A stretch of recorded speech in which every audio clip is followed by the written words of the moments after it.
libro del profeta Jeremías, capítulo 29. ¿Lo tiene conmigo? Vamos a leer el versículo 1 en adelante y dice la palabra de Dios de la siguiente manera.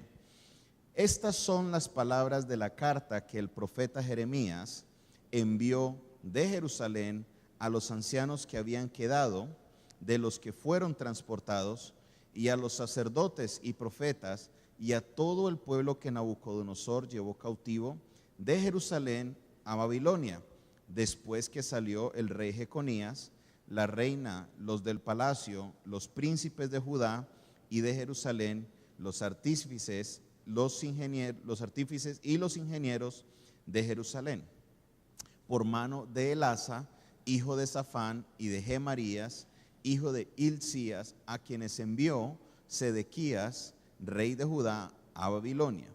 A Nabucodonosor, rey de Babilonia, decía: así ha dicho Jehová de los ejércitos, Dios de Israel, a todos los de la cautividad que hice transportar de Jerusalén a Babilonia: edificad casas y habitadlas, y plantad huertos y comed del fruto de ellos.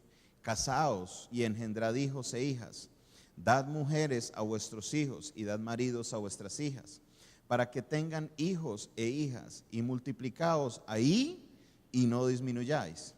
Y procurad la paz de la ciudad a la cual os hice transportar, y rogad por ella a Jehová, porque en su paz tendréis vosotros paz.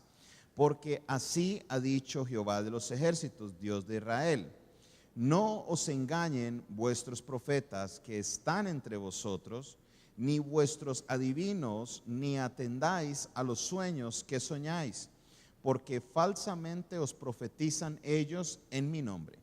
No los envié, ha dicho Jehová, porque así ha dicho Jehová: cuando en Babilonia se cumplan los 70 años, yo os visitaré y despertaré sobre vosotros mi buena palabra para haceros volver a este lugar. Porque yo sé los pensamientos que tengo acerca de vosotros, dice Jehová: pensamientos de paz y no de mal, para daros el fin que esperáis. Entonces me invocaréis y vendréis y oraréis a mí, y yo os oiré. Y me buscaréis y me hallaréis, porque me buscaréis de todo vuestro corazón. Amén. Gracias, Dios, por este día, por este tiempo que nos das para estudiar tu palabra. Te pido, Señor, de que seas tú hablando a cada uno de nuestros espíritus, que seas tú alimentando, Señor, nuestro espíritu para esta semana que viene, Señor, semana de nuevos retos, semana de nuevas situaciones, pero semana que también será de victoria y semana en la cual veremos, Señor, cómo tú nos guías a cumplir la meta y el propósito, los pensamientos que tú tienes acerca de nosotros. Te alabamos y te exaltamos y te entregamos este tiempo en el nombre de Jesús. Amén y amén. Pueden tomar asiento. Aprovechamos y saludamos a todos los que nos escuchan por medio de Radio Red 1200. Esta semana tendremos una programación especial. Estaremos el día sábado con el programa Amanecer con Cristo. Amén. El profeta Jeremías, hago la tarea de leer desde el versículo 1. Muchas veces cuando uno hace el ejercicio de lectura de la Biblia, buscamos los versículos que nos gustan, pero hay versículos que parecen que no los entendemos, pero que nos dan información muy, muy clara respecto a lo que Dios les estaba hablando al pueblo. Cuando por lo general leemos este capítulo, nos pegamos exclusivamente del texto que dice: porque mis pensamientos son pensamientos de paz, pensamientos de bien, pero no miramos el contexto, y hoy vamos a mirar el contexto, exactamente qué es lo que Dios quería decirle y la aplicación para nosotros en este día. El profeta Jeremías desde el comienzo les había hablado al pueblo de Israel, les había dicho que si ellos no se convertían y no se arrepentían de sus caminos, iba a venir un tiempo de castigo, un tiempo en el cual Dios utilizaría a Nabucodonosor, a los caldeos, para traer disciplina sobre Israel. Como lo hemos venido hablando por muchos domingos, sabemos que el problema de Israel era la idolatría, la desobediencia. Ellos seguían en pos de sus pasiones, en pos de de lo que ellos anhelaban hacer, en pos de su pensamiento, y dejaban a un lado el pensamiento que Dios tenía sobre ellos. Dios les hablaba de una manera y de otra manera, y en el libro de Jeremías capítulo 7 les dice claramente: porque ustedes desde que salieron de Egipto, en vez de avanzar, retrocedieron. En vez de avanzar, ¿qué pasó? Retrocedieron. Retrocedieron porque cada vez querían seguir en su cuento, cada vez querían seguir en lo suyo. Salieron de Egipto, pero la realidad es que Egipto nunca salió de ellos. Ellos seguían adorando a sus dioses, y especialmente cuando la adoración a otros dioses se institucionaliza, con el caso de Salomón, porque Salomón, a raíz de todas las esposas que tuvo, que la mayoría eran extranjeras, empezaron a construir altares a otros dioses falsos. Una cosa es cuando el pueblo lo hace y otra cosa es cuando el rey es visto haciendo esto. Ya esto se convierte en un asunto que es institucionalizado. La idolatría era parte de Israel. Dios trata de una u otra manera de corregir esto, y ellos simplemente no escucharon. Entonces viene Jeremías y habla de este tiempo de cautiverio. Y a la misma vez de que él habla de este tiempo de cautiverio, se levantan otros profetas diciendo: no, no es así. Dios va a traer paz sobre nosotros. Porque ellos profetizaban paz, porque Judá era un reino muy pequeño. Ya Israel se los habían llevado en cautiverio, pero Judá eran solamente 2 tribus. Era un grupo, no superaban el 1.000.000 de personas. Pero los caldeos estaban detrás de ellos, los asirios estaban detrás de ellos, los egipcios estaban detrás de ellos, querían invadirlos. Y constantemente usted va a mirar la lucha que había entre Judá y el resto de las personas que están alrededor. En este caso, se levantan los profetas y dicen: no, no va a pasar nada, Dios nos va a tener en paz. Y Jeremías dice: no, no, no, al revés. Ustedes se van a ir en cautiverio. Dios los va a entregar en manos de sus enemigos.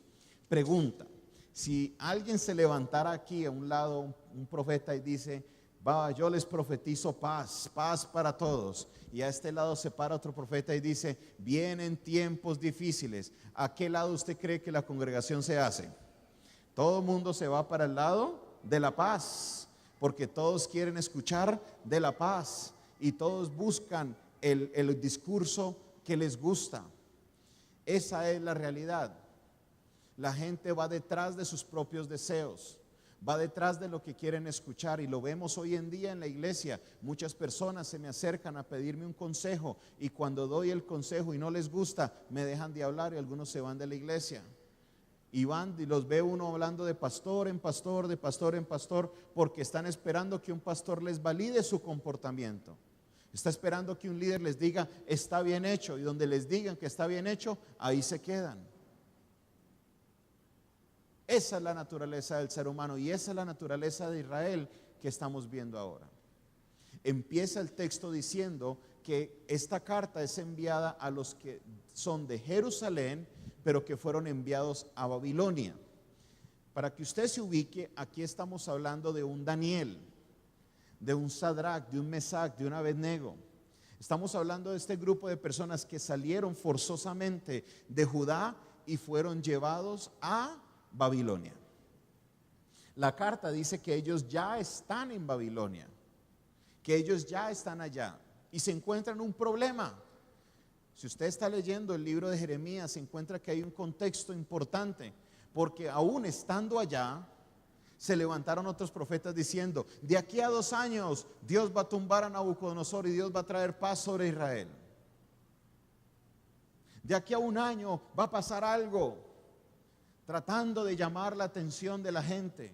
Y Dios le dice a Jeremías claramente: estos no son mis profetas, estos no los he enviado yo. Acabamos de leer en el texto dice: esta gente va profetizando paz, pero ellos no son mis profetas.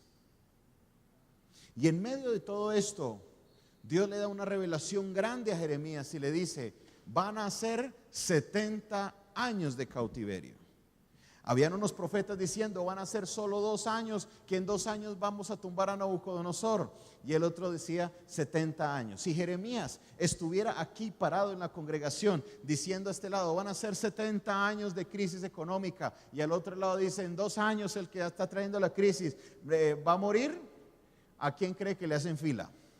¿A dónde sería toda la gente? Detrás del que dicen dentro de 2 años. Porque de nuevo vemos cómo la gente busca la palabra a su conveniencia. Pero encontramos que el proceso de Babilonia era un proceso que era necesario.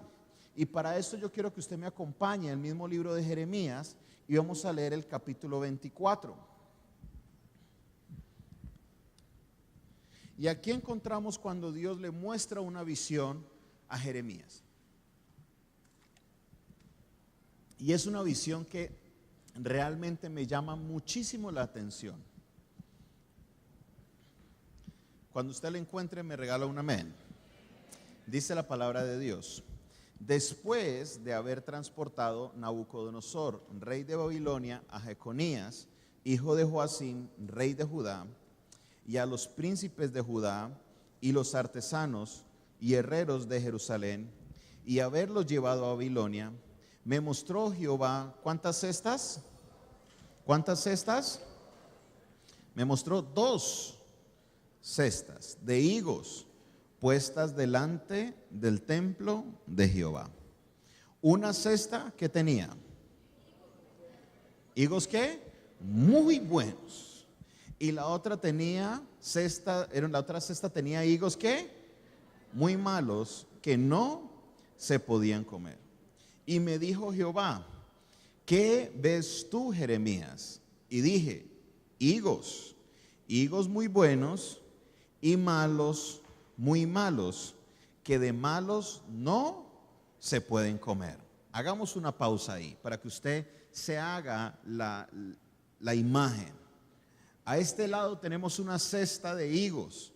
No sé si usted está familiarizado con el higo. El higo es un fruto como breva, es familia de la breva. ¿Cuántos comen brevas en diciembre? ¿No les gusta? A uno les gusta, es un gusto adquirido, ¿no? A mí me encantan las brevas, son deliciosas. Y cuando se la comen con quesito, y a esta hora me lo estoy haciendo pensar en comida, qué pena. Entonces, a un lado tenemos una cesta de higos muy, muy buenos, que es más, el texto dice que eran como brevas.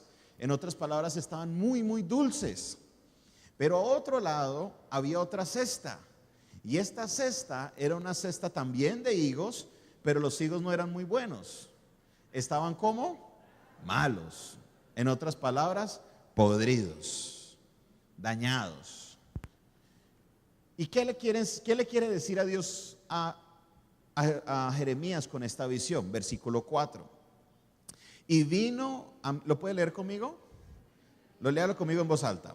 Y vino a mí palabra de Jehová diciendo, así ha dicho Jehová, Dios de Israel, como a estos higos buenos, así miraré a los transportados de Judá, a los cuales eché de este lugar a la tierra de los caldeos para bien, porque pondré mis ojos sobre ellos para bien, y los volveré a esta tierra, y los edificaré, y no los destruiré, y los plantaré, y no los arrancaré, y les daré corazón para que me conozcan, que yo soy Jehová, y me serán por pueblo, y yo les seré a ellos por Dios, porque se volverán a mí de todo su corazón. Gloria a Dios.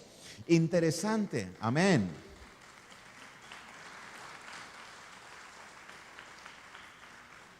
Interesante porque a la vista del pueblo de Israel, Babilonia no era una buena experiencia. Babilonia representaba dejar todas sus tierras, dejar muchas veces sus familias e irse exiliados a una tierra que no conocían el idioma, no conocían las costumbres, no conocían cómo funcionaban las cosas, y como ustedes bien saben, según la historia de Daniel, sufrieron mucho allá. Un día Nabucodonosor le dio por hacer una estatua de oro y todo el mundo tenía que arrodillarse, y al que no se arrodillara, ¿qué le pasaba? Al horno de fuego. Eso es este contexto. Esa historia del horno de fuego sucede con los que están en Babilonia. Babilonia no era un lugar de abundancia, de riqueza, no era un lugar de alegría.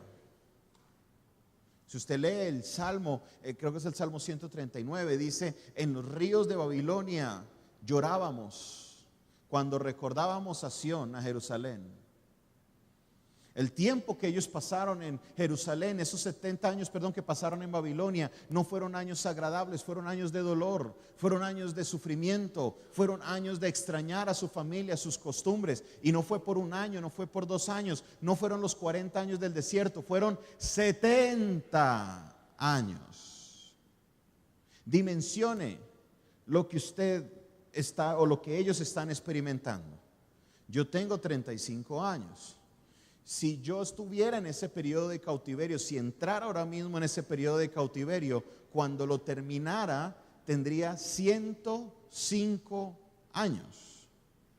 Piense usted cuántos años tendría usted si empezara el cautiverio hoy y terminaras el cautiverio vivo.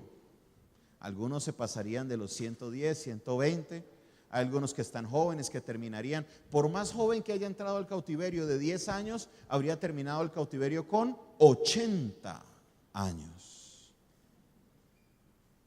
Pero Dios dice que hay una cesta de higos que buenos, que eran dulcecitos, se veían como jugositos, como para hacer brevas, y en el otro lado está la cesta de higos malos. Y Dios dice que a la cesta de higos buenos los envió a Babilonia.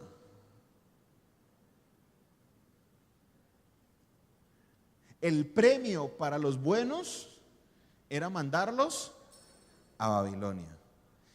Cuando yo estaba leyendo este texto, yo me puse a pensar, bueno, y si a los buenos los mandó a Babilonia, ¿qué le irá a hacer a los malos?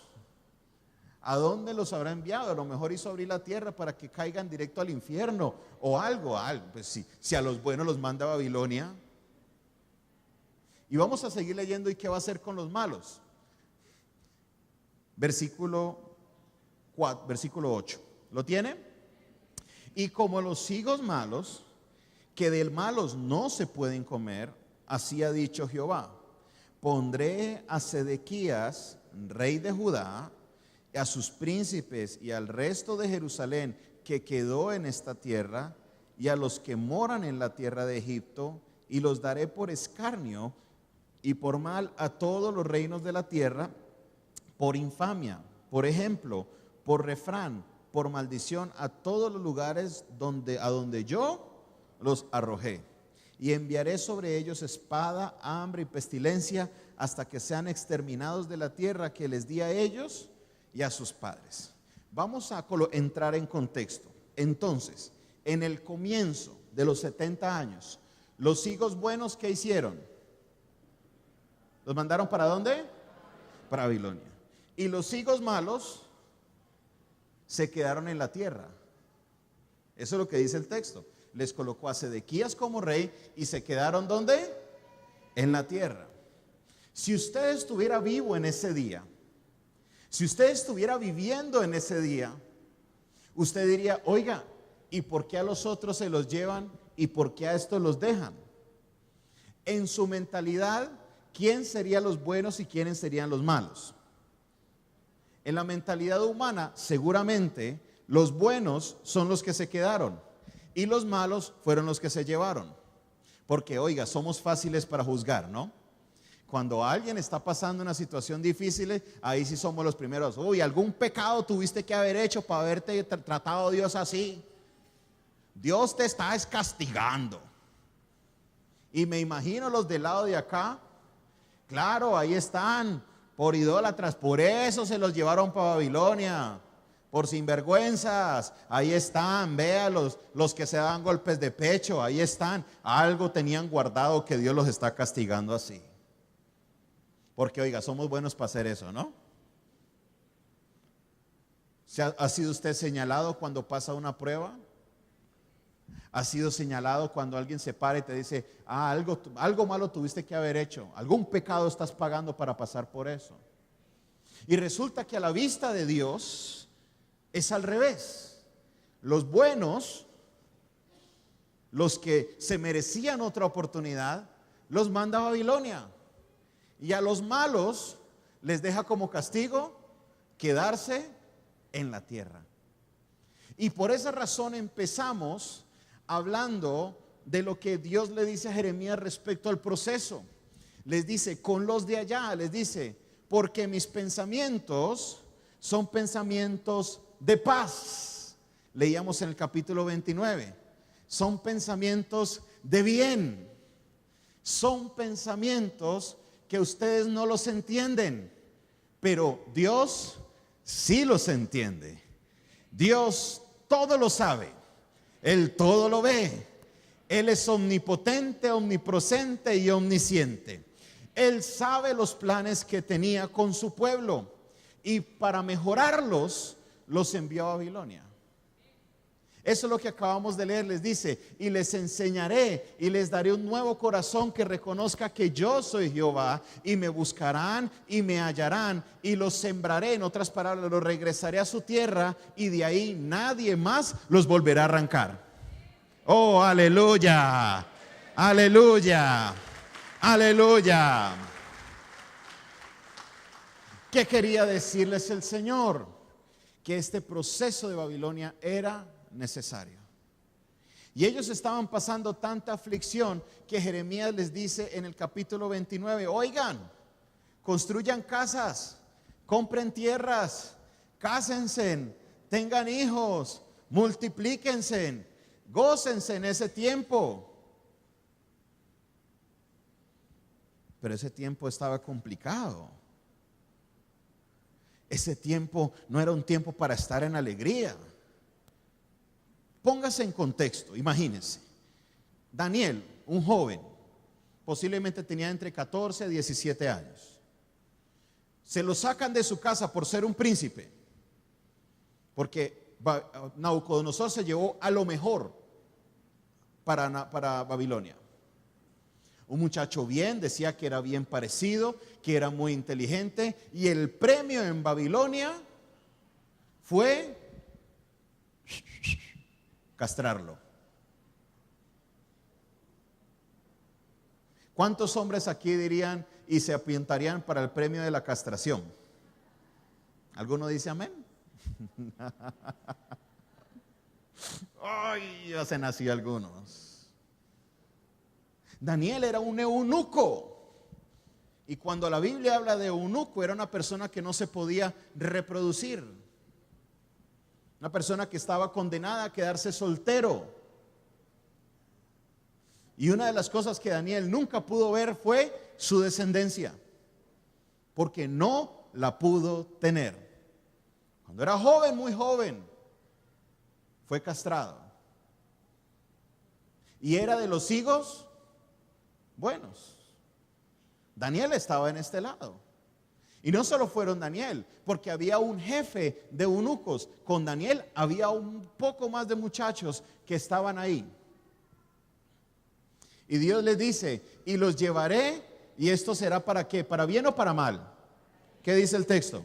¿Lo está leyendo? ¿Qué es para qué? Y se lo dice 2 veces. Esto será para bien. Y esto aquí ya entramos entonces en el medio, que es la aplicación de esto que Dios le quiere enseñar a usted en este día. Estamos en el proceso de la vendimia. La vendimia es el proceso en el cual un viticultor, que es una persona que se dedica a las uvas, siembra la uva, trabaja el tallo para que eventualmente esta planta pueda dar una cosecha buena, una cosecha abundante. Y dentro del proceso hay que hacer algo que se llama la limpieza. Diga conmigo, la limpieza. ¿Qué hay que hacer? Juan capítulo 15 dice la palabra de Dios, y todo pámpano Él establece primero los actores de la película, dicen, ustedes son los pámpanos y Jesús es, ¿qué es Jesús? Llevamos todo el año hablando de esto, así que usted no se la sabe, es porque se está durmiendo en el culto. Y los dormidos dicen amén. No pueden decir amén porque están dormidos. Jesús dice, yo soy la vid verdadera y mi Padre es el labrador. Nosotros somos ¿qué? Los pámpanos. ¿Qué son los pámpanos? Son esas ramitas que usted ve que están dando fruto, que tienen las uvitas. Eso es un pámpano. Dice, y todo pámpano que no lleva fruto, ¿será qué? Cortado. ¿Qué va a hacer con los que no llevan fruto? ¿Van a ser qué? Cortados. ¿Para qué sirve un pámpano que no da fruto y ha sido cortado? ¿Cuál es el proceso que pasa con una rama cuando usted la corta? ¿Qué pasa? ¿Se seca? ¿Sí o no? ¿Hay alguien, cuántos de aquí han hecho una fogata? Levante la mano, los que han hecho fogata. Lo primero que uno hace en la fogata es irse por el bosque o por los árboles buscando leña. ¿Y cómo se caracteriza la leña? Usted la coge de un arbolito, la corta y la trata de prender. ¿Cierto que no? ¿Usted puede prender una rama que acaba de cortar? Nunca. Porque esa rama todavía está verde. Para que usted la prenda es un problema. Por eso se buscan las ramitas ¿qué? Secas. Porque las ramitas secas son las que sirven para leña y hay que conseguir ramas grandes, los troncos grandes que son la leña grande y las ramas pequeñas, los pámpanos pequeños que son los fáciles de prender mientras se prende la leña grande. Alguien aquí, algo me está mirando como que con cara de que nunca han hecho una fogata, pero bueno, se la han perdido. Para eso sirve un pámpano que no da fruto. Que el pámpano que no da fruto se corta, se seca y luego se echa al fuego. Para eso sirve. Pero el pámpano que da fruto, dice el versículo, lo limpiará. ¿Qué va a hacer? ¿Qué va a hacer con el que da fruto? Lo limpiará. ¿Para qué? Para que dé más fruto. ¿Cuál es el proceso de limpieza? El proceso de limpieza no es que el padre, el labrador, coge un trapito y se pone a limpiarle todas las hojitas a la viña. No. La limpieza se conoce en el mundo de la viticultura como la poda. La poda es que todas las hojitas que tiene de más se le empiezan a cortar, porque cada hoja está extrayendo savia que debe venir desde el tronco para la fruta. Y si hay muchas hojas, la savia que le debe llegar a la fruta no le llega. También sucede que la uva como tal necesita del sol para adquirir, para desarrollar su sabor. Y si hay mucha hoja haciéndole sombra, no le da el sol. Quedan uvas agrias. ¿Cómo quedan esas uvas? Entonces viene el proceso de la poda para poder que el fruto que dé sea un buen fruto. Y ese es el proceso en el cual Dios se encuentra a Israel. Dice, a los buenos los voy a podar y los voy a mandar a Babilonia. Oiga, y que los podó. Pero ellos vinieron con un corazón diferente. Y usted, si en su tiempo de estudio puede leer el libro de Esdras y el libro de Nehemías, se va a dar cuenta que el pueblo que regresa de Babilonia venía con un corazón nuevo. Venía con un corazón dispuesto a adorar a Dios. Venía con un corazón que estaba dispuesto a dejar la idolatría a un lado y servir al único Dios verdadero. Todo lo que Dios permite en la vida del pueblo de Israel no era para mal, siempre era para bien, porque sus pensamientos son pensamientos de paz, son pensamientos de bien, son pensamientos que a largo plazo a sus hijos tendrán el efecto que tendrán que tener. Y aquí viene la gran confusión del ser humano, porque muchos piensan que están en Babilonia, están en ese proceso de poda, están en esa prueba y que es para mal. Muchos viven y están en esa situación diciendo, Señor, perdóname de mi pecado. ¿Hasta cuándo, Señor? ¿Por qué a mí? Y entonces Dios muchas veces le hace recordar a uno algunas oraciones que Dios no le hace a Dios. Dígame si usted alguna vez ha hecho esta oración. Escuche. Señor, transfórmame. Yo quiero ser como tú cada día más. ¿Cuántos han hecho esa oración? Señor, te ruego, Padre Celestial, que me cambies mi mal genio, mi carácter. Señor, tú sabes que te necesito cada día más. Entra en mí, te entrego mi vida. ¿Cuántos han hecho esa oración? Bueno, yo esperaba que toda la iglesia dijera amén, pero bueno, con razón. Señor, examina mi corazón y quita todo de mí que no te pertenezca. ¿Cuántos han orado eso?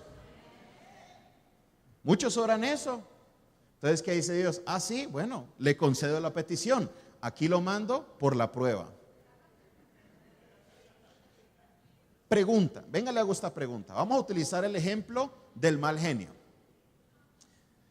Cuando usted se va a limar las uñas, ¿cuántas hermanas tienen la lima de uñas en el bolso? ¿Cierto? ¿No? ¿No todas? ¿Usted tiene lima de uñas?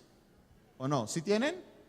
Oh, cogí el ejemplo equivocado. ¿Cuántas afilan el cuchillo? ¿Tampoco? Bueno, quedémonos con las uñas entonces. Para que la lima pueda limar la uña, la lima tiene que ser más fuerte que la uña. ¿Sí o no? Porque si no, la uña cortaría la lima. ¿Amén o no amén? Entonces la lima tiene que ser más fuerte que la uña. Supongamos que la uña es su mal genio. ¿Cómo se lima una uña de mal genio? Con uno más fuerte.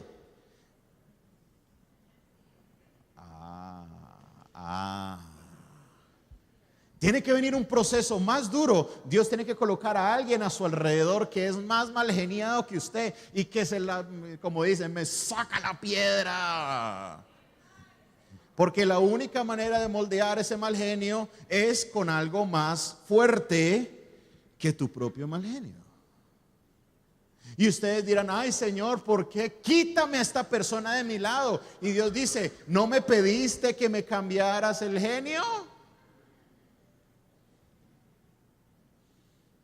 Un joven en una predicación hace varios años lo escuché, dice, es que a veces confundimos a Dios porque estamos cantando, Señor, manda el fuego, y al rato decimos, Dios, manda lluvia. Entonces, al fin, ¿qué? ¿Lluvia o fuego? Y lo contaba en chiste, pero es la realidad. Le decimos, Señor, transfórmame, y cuando lo va a hacer, ay Señor, así no, de otra manera, o Señor, ¿por qué a mí? Y es aquí cuando entran los cristianos en un periodo de madurez. Diga conmigo, madurez. Esta es la clave para entender el proceso de Israel. Usted lee en el libro de Ageo, usted lee en el libro de Isaías, usted lee en el libro de Jeremías que Dios se refiere a a Israel saliendo de Egipto como un niño. Y que los años de rebelión que tuvo en la adoración a los Baales era su adolescencia y su juventud. Y Dios tuvo que llevarlos a Babilonia para madurarlos y que ahora fueran la nación adulta que ellos son. ¿Cuántos de aquí se acuerdan de su juventud? De su loca juventud. ¿Cómo maduramos nosotros? Alguien me dijo muy sabiamente, nadie aprende de los errores ajenos. Uno aprende a madurar a golpes. Y la iglesia dice, ¿qué cree usted? ¿Que el proceso espiritual va a ser diferente? Lo que Dios quiere hacer contigo es eso, de que madures espiritualmente, de que dejes de vivir de lo que te gusta escuchar y que aprendas a discernir realmente cuándo es Dios hablando a tu vida y cuándo es Dios tratando en tu vida. Que no andes detrás de él solamente que te dice lo que tú quieres escuchar. No, que aprendas a que cuando hay que recibir bendición, se recibe bendición. Pero cuando hay que recibir disciplina, también se recibe disciplina. Y yo entiendo que la disciplina en mi vida no es para mal, sino que es para bien. Ahí es donde empiezo a entender que el periodo de prueba, los 70 años de Babilonia, Babilonia para tu vida. A lo mejor no han sido 70, han sido 1, 2 o 3 meses, o 1, 2 o 3 años. No son para mal de ti, son para bien. Dios tiene pensamientos de bien para ti. Dios tiene pensamientos de paz para ti. Dios tiene pensamientos de prosperidad para ti.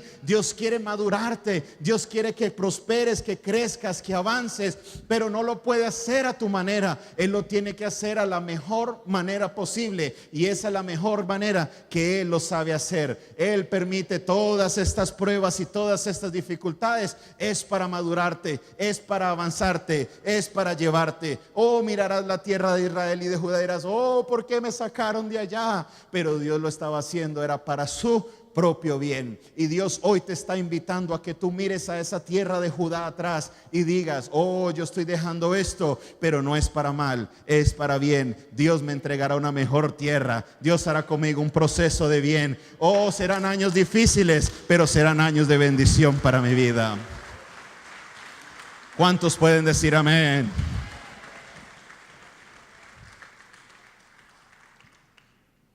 Se lo dice claramente. Versículo 4, versículo 5. Así ha dicho Jehová, Dios de Israel: como a estos higos buenos, así miraré a los transportados de Judá, a los cuales eché de este lugar a la tierra de los caldeos. ¿Lo está leyendo conmigo? ¿Para qué? Dígale a su vecino: lo que estoy viviendo es para bien. La limpieza que estoy pasando es para bien. El jefe cascarrabias que Dios me dio, dígalo. No están convencidos. La prueba que estoy viviendo, la escasez que estoy pasando. Dicen los abuelos, muy curiosamente, cuando un muchacho se porta inmaduramente, hay que envolverlo en papel periódico. Cuando hay que envolver el papel periódico, es una alegoría a un proceso que se hace hoy día en las casas. Cuando una fruta está muy verde, se envuelve el papel periódico. ¿Para qué? Para madurarla. Y la iglesia de hoy necesita madurez, necesita discernimiento. No todos los domingos que usted va a venir a este lugar no va a escuchar el mensaje que usted quiere escuchar, pero un cristiano maduro se sienta y dice: yo sé que Dios me está hablando y voy a recibir lo que Él tiene para mí. Una iglesia madura entiende que aún en los tiempos de dificultad yo debo seguirle siendo fiel a Dios, no solo cuando me va bien. Una iglesia madura entiende que yo debo serle fiel a Dios cuando las cosas van bien también, que Dios no es un bombero que lo busco solo cuando las cosas van mal. No, la iglesia madura alaba y adora a Dios todo el tiempo y todo el día. La iglesia madura entiende que la adoración no es una canción. La iglesia madura entiende que la adoración es una vida que se vive rendida a los pies de Dios. Que el tiempo de adoración se vive no cuando cantan, sino cuando salgo de la puerta a la calle. Qué tristeza hay veces uno salir a la calle y encontrar a cristianos madreándose el uno al otro. Porque se me atravesó, porque se me metió el carro, porque es que esto, porque es que lo otro. Yo un día me pregunté, pero es que acabaron de salir del culto, aquí nomás en la calle. ¿Por qué? Porque no hemos madurado. Pensamos que el comportamiento de cristianos es en la iglesia, y cuando salimos, yo soy normal. Si hay un lugar donde usted debe mostrar su comportamiento de cristiano, es en la calle. Y donde debes demostrar tu comportamiento que no es aquí, o el que realmente es. Porque es aquí donde Dios te va a transformar. Es aquí donde Dios te va a moldear. Es aquí donde Dios te va a corregir, pero lo va a hacer para tu propio bien. El cristiano maduro sabe que cuando vienen las pruebas no es para nada más y nada menos que para fortalecer su fe, para comprender que en el propósito de Dios a largo plazo, Dios tiene una bendición, y así yo no la reciba, yo sé que mis hijos van a vivir esa bendición. Yo sé que mis nietos van a vivir esa bendición. Yo sé que mi descendencia verá la gloria de Dios. El cristiano maduro no es egoísta. No piensa en sí, piensa en sus generaciones. El cristiano maduro se preocupa por su colegio, porque iban a estudiar sus nietos, sus bisnietos. Se preocupa por la casa, porque ahí es donde irán a escuela dominical, o donde sus hijos parquearán su carro cuando vengan a la iglesia. Es aquí, esto es de todos nosotros. Los maduros entendemos a largo plazo. Pero muchas veces pensamos que porque llevo 10, 15 años de cristiano ya soy maduro. No. Es un proceso difícil que vivimos hoy en día, encontrar a personas de 40 y 50 años que se comportan como niños de 10 años, que crecen porque le maduró la cédula, pero la verdad ellos no han madurado.